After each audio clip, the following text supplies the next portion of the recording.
মমতা ব্যানার্জিকে জেলে ভরতে এবার শুভেন্দু অধিকারীর নতুন খেলা শুরু হয়েছে। আপনারা প্রত্যেকে জেনে গেছেন যে এসএসসি 2016 থেকে 26,000 চাকরি বাতিল হয়েছে। এই এসএসসি 2016-তে প্রচুর ইল্লিগাল চাকরি প্রার্থী রয়েছে, যারা টাকার বিনিময়ে, ঘুষের বিনিময়ে, অর্থের বিনিময়ে চটি চেটে চাকরি পেয়েছে শূন্য খাতা জমা দিয়ে। প্রত্যেকে জেনে গেছেন। ফলত সুপ্রিম কোর্টের বিচারক সিজিআই সঞ্জীব খান্না এবং সঞ্জয় কাপুর পুরো প্যানেলটিকে বাতিল করেছে। কিন্তু এখানে থেমে থাকেনি রাজ্যের বিরোধী দলনেতা শুভেন্দু অধিকারীর একটা নতুন খেলা শুরু হয়েছে আমাদের রাজ্যে। অর্থাৎ চোরের যে রানী, সেই বারবার একটা উক্তি দেন প্রেস মিডিয়া বা মেনস্ট্রিম মিডিয়ার সামনে, যে চোরের যিনি রানী রয়েছে তাকে কিন্তু জেলে ভরবো। এবং আজকে তিনি সরাসরি বলেছে যে মুখ্যমন্ত্রী মমতা ব্যানার্জিকে তিনি জেলে ভরিয়েই ছাড়বে।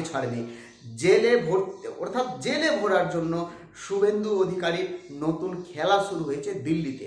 দুটো খেলা খেলছে দিল্লিতে। শুভেন্দু অধিকারী এই মুহূর্তে কলকাতা হাইকোর্টে একটা মামলা করেছে। অর্থাৎ হাওড়াতে রামনবমী নিয়ে যে মিছিল হবে, কোন পথে মিছিল যাবে সেই পথ ঠিকঠাক করার জন্য বা নির্ধারণ করার জন্য রাজ্য পুলিশ তাকে কিন্তু একটা গাইডলাইন্স দিয়েছে। যে গাইডলাইন্স দিয়েছে সেই গাইডলাইন্স মানতে নারাজ হচ্ছে শুভেন্দু অধিকারী। এবং রাজ্য পুলিশ বলতে চাইছে যে গতবারের যে রামনবমী হয়েছিল সেই মিছিলে কিন্তু অনেক ঝামেলা হয়েছিল। তো যে পথ দিয়ে গেলে ঝামেলা হবে সেই পথে না যাওয়াই ভালো, এই ধরনের যুক্তি রয়েছে রাজ্য পুলিশের। কিন্তু শুভেন্দু অধিকারী বলতে চাইছে যে যারা ঝামেলা করছে, গতবারের রামনবমীর মিছিলে যারা ঝামেলা করেছে, যারা ইট পাটকেল ছুঁড়েছে, যে সমস্ত সাধারণ ব্যক্তি মিছিলে অংশগ্রহণ করেছিলেন বা হিন্দু সম্প্রদায়ের জনসাধারণ এই যে মিছিলে অংশগ্রহণ করেছিলেন রামনবমীতে হাওড়াতে, যারা এদের উপর আক্রমণ করেছে, ইট পাটকেল ছুঁড়েছে, তাদের বিরুদ্ধে কোনো বিচার বা তাদের বিরুদ্ধে কোনো মামলা না করে উল্টো আমাদেরকে বলছেন যে এই পথে যাবেন না। তাহলে রাজ্যের প্রত্যেকটা পথে যদি এই ধরনের আক্রমণ হয়, তাহলে যারা আক্রমণ করছে, আক্রমণকারীদের বিরুদ্ধে কি ব্যবস্থা নিচ্ছে রাজ্য সরকার? তাহলে কি ওদের ভয়ে আমরা কোনো পথেই যাব না? অর্থাৎ কোনো পথ দিয়ে আমরা কি আর মিছিল বা কোনো র্যালি বের করতে পারবো না? যারা এই ধরনের আক্রমণ করছে তাদের বিরুদ্ধে শাস্তি না দিয়ে বা তাদের বিরুদ্ধে কোনো ব্যবস্থা গ্রহণ না করে আমাদের পথ আটকাচ্ছে রাজ্য পুলিশ, এবং রাজ্য পুলিশ পারমিশন দিচ্ছে না। এই ধরনের নানান যুক্তি দিয়ে শুভেন্দু অধিকারী কিন্তু কলকাতা হাইকোর্টে মামলা করেছে। এই মামলার নিষ্পত্তি আর কয়েকটা দিনের মধ্যে হয়ে যাবে, কারণ 6 তারিখ 7 তারিখ রামনবমীর মিছিল প্রত্যেকে জেনে গেছেন। বিষয়টি হচ্ছে এই সামান্য একটা বিষয়কে কেন্দ্র করে শুভেন্দু অধিকারী এই মুহূর্তে তার যে দলবল রয়েছে প্রত্যেককে নিয়ে দিল্লিতে চলে গেছে। দিল্লির রাজপথে শুভেন্দু অধিকারী পোস্টারিং করে ওখানে লেখা রয়েছে যে আমাদেরকে রামনবমী করতে দিচ্ছে না, এবং হিন্দু বিরোধী সরকার রয়েছে, হিন্দুদের কোনো পুজো পার্বণ করতে দিচ্ছে না ঠিকঠাকভাবে।